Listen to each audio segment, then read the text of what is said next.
1,00,000 కోట్లు, 1,00,000 అంటే 1,00,000. ఈ రోజు కాళేశ్వరం మొత్తం చూసి వచ్చిన కడుపు మండుతుంది. నిజంగానే ఈ చట్టాలు ఇవి లేకపోతే ఆటవిక రాజ్యమే అయితే అడవిలో చెట్టుకు ఊరేసిన తప్పు లేదు.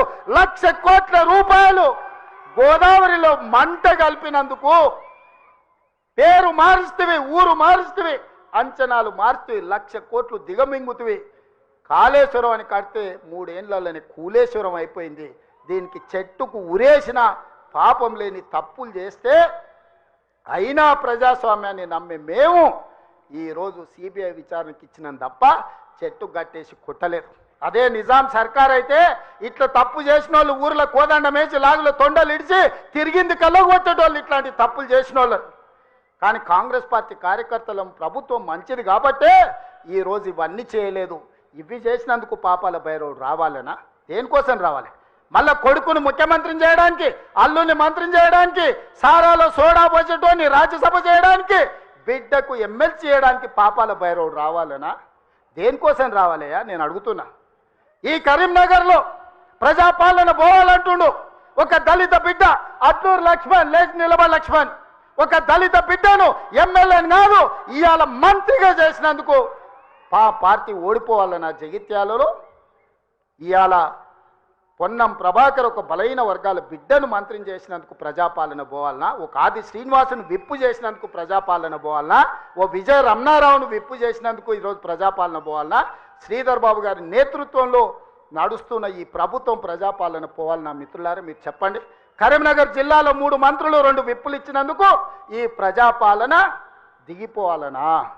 నీ ఒక్కనికి పదవి ఇవ్వకపోతే ఒక దళిత బిడ్డ అడ్లూరి లక్ష్మణ్ మంత్రి చేస్తే నువ్వు చూసి ఓర్వలేను అని నువ్వు అసలు మనిషివేనా?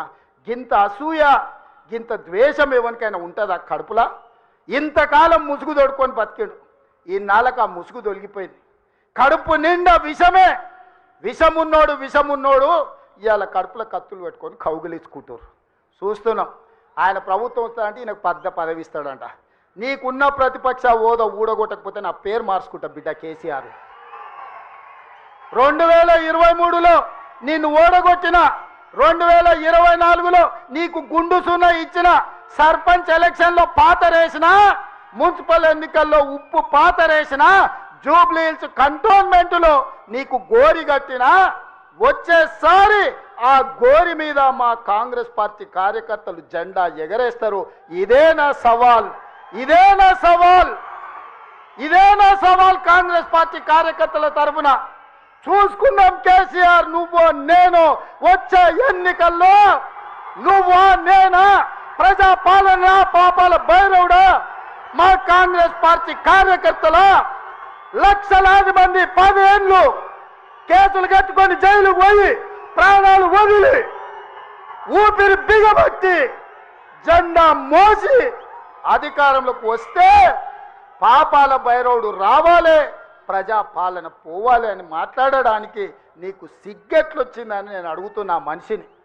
అందుకే మిత్రులారా, ఈ ఆలోచన నుంచి నా మాటగా తీసుకోండి. ఎన్నికలు ఎప్పుడొచ్చినా ఒక్క మాట రాసి పెట్టుకోండి. చరిత్రల కేసీఆర్ గారు జగిత్యాలలో నిన్ను పాతరేసి 100 మీటర్ల లోతు గోతి తీసి పాతి పెట్టే కార్యక్రమం మా కాంగ్రెస్ పార్టీ జగిత్యాల కార్యకర్తలు తీసుకుంటారు. ఈ తెలంగాణ రాష్ట్రంలో ఈ ప్రాంతంలో ఒక చరిత్ర ఉన్నది. 94 నుంచి 2004 వరకు 2 సార్లు తెలుగుదేశం అధికారంలో ఉన్నది. 2004 నుంచి 2014 వరకు 2 సార్లు వైఎస్ఆర్ నాయకత్వంలో అధికారంలో ఉన్నది. 2014 నుంచి 2024 వరకు 2 సార్లు కేసీఆర్ నాయకత్వంలో ప్రభుత్వం ఉన్నది. 2024 నుంచి 2034 వరకు నేను మా మిత్రుడు మహేష్ గౌడ్ గారి నాయకత్వంలో ప్రజాపాలన ఉంటుంది. ఆనాడు వైఎస్ఆర్ డిఎస్ ఏ విధంగా అయితే 2 సార్లు పార్టీని అధికారంలోకి తెచ్చిండ్రో మళ్ళీ ఈరోజు చెప్తున్నా, అదే వైఎస్ఆర్ డిఎస్ నాయకత్వంలో ఎట్లయితే అధికారంలోకి వచ్చినామో ఈనాడు నేను మా మిత్రుడు మహేష్ గౌడ్ 2వ అధికారంలోకి తీసుకొస్తాము, ప్రజాపాలనను ప్రజలకు అందిస్తామని చెప్పి నేను ఈ వేదిక మీద నుంచి చెప్పదలుచుకున్నా. చరిత్ర పునరావృతం చేసే బాధ్యత మాది, చరిత్ర నిర్మించే బాధ్యత నాది, చరిత్రలో సువర్ణ అక్షరాలతోని లిఖించే విధంగా ప్రజా పాలన అందించే బాధ్యత మాది. ప్రభుత్వ ఉద్యోగాలు ప్రైవేటు ఉద్యోగాలే కాదు, హైదరాబాదు నగరాన్ని మహానగరంగా నిర్మించుకునే బాధ్యత మాది. ఇవాళ కాంగ్రెస్ పార్టీ ఉన్నటువంటి కొత్త తరం నాయకులే ఇలా రేవంత్ రెడ్డిని చూసి ఇలా తిట్టుకునే పరిస్థితి వచ్చింది. వాళ్ళు కాబట్టి వీళ్ళిద్దరు కూడా ఇవాళ ద్రోహులుగా మిగిలిపోయారు. కాబట్టి దీన్ని తెలంగాణ సమాజం గుర్తించాలి.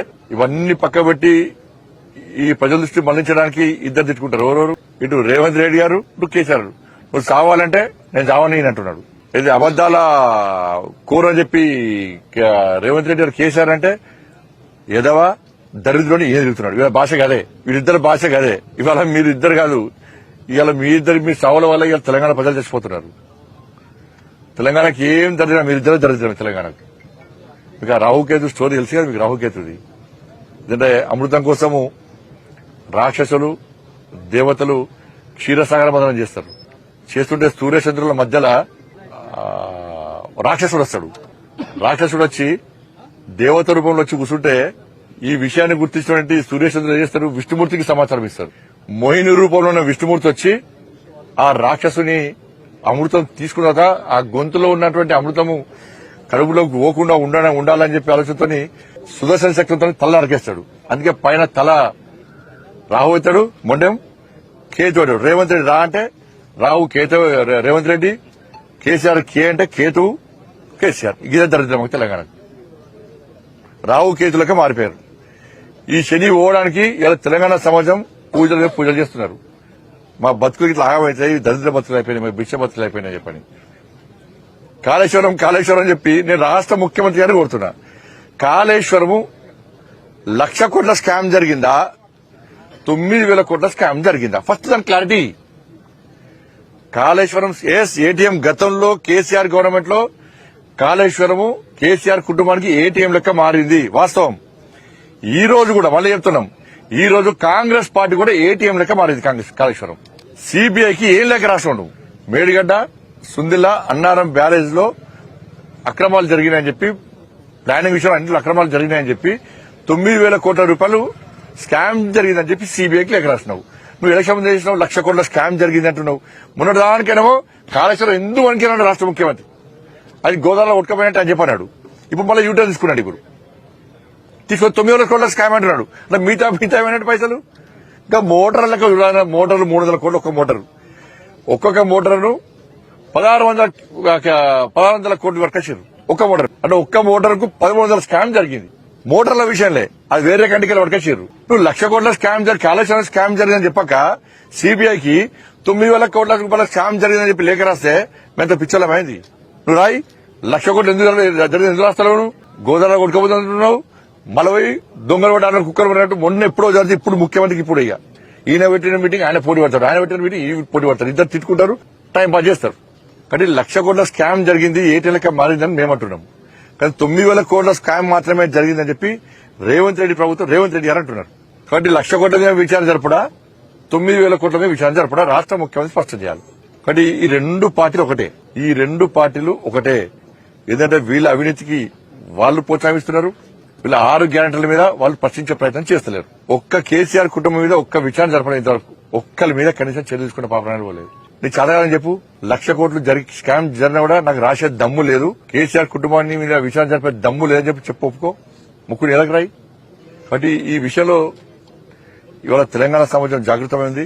తప్పకుండా రెండు పార్టీకి గుణపడని చెప్పడానికి ఇలా ప్రజలు సిద్దంగా ఉన్నారు, భారతీయ జనతా పార్టీ సిద్దంగా ఉంది. అవు స్కామ్ సిబిఐ రావాలంటే రాష్ట్ర ప్రభుత్వం లేఖ రాయాలి. కానీ రాష్ట్ర ప్రభుత్వం లేఖ ఏమని రాసింది? 9,000 కోట్ల రాసింది. 9,000 కోట్ల స్కామ్ మీద విషయం చెప్తే రేపు మిగతా స్కామ్ ఎడవాలి. రాష్ట్ర ప్రభుత్వం ఏది రాస్తే దాని మీద విచారణ జరుగుతుంది. రాష్ట్ర ముఖ్యమంత్రి ఎందుకు రాస్తలేడు అంటున్నా, 1,00,000 కోట్ల స్కామ్ జరిగితే ఎందుకు రాస్తలేడు అంటున్నా. ఇక మోటార్లు లెక్కపోయినాను.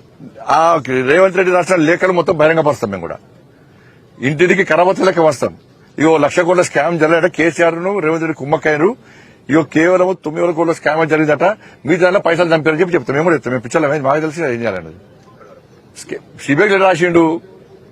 ఇలా రేవంత్ రెడ్డి ధైర్యంగా ఎందుకు మాట్లాడబోతున్నాడు? ఇదే రాయాల్సిన లేక రాయలేకపోయాడు. ఎందుకంటే దానిలో ఏం జరగాలో జరిగింది. వాళ్ళ కాంగ్రెస్ పార్టీలో ద్వంద్వ విధానాలు. ఒక ఆయన ఏమన్నా తెలుసా, కలిగిపోయారు. జీవన్ రెడ్డి చేరికను ఇద్దరు ఒప్పుకుంటారు అడిగిపోయినా ఒక ఆయన అంటాడు. ఇంకో ఆయన అంటాడు బీజేపీ హరీష్ రావు చేయడానికి పోయినా ఇంకో ఆయన అంటాడు. రాష్ట్ర ముఖ్యమంత్రి ఏమంటాడు ఏడాడ కలిసిండు ఎవరో కలిసిండు బీఆర్ఎస్ కును బీజేపీకి అలయన్స్ కోసం పోయినాట. హరీష్ రావు అనే వ్యక్తి అలిగిపోయినని వీళ్ళే అంటారు బీఆర్ఎస్ పార్టీ మీద. అలిగిపోయిన వ్యక్తి బీఆర్ఎస్ కు బీజేపీ అలయన్స్ కోసం ప్రయత్నం చేస్తాడా? అలిగిపోయిన వ్యక్తి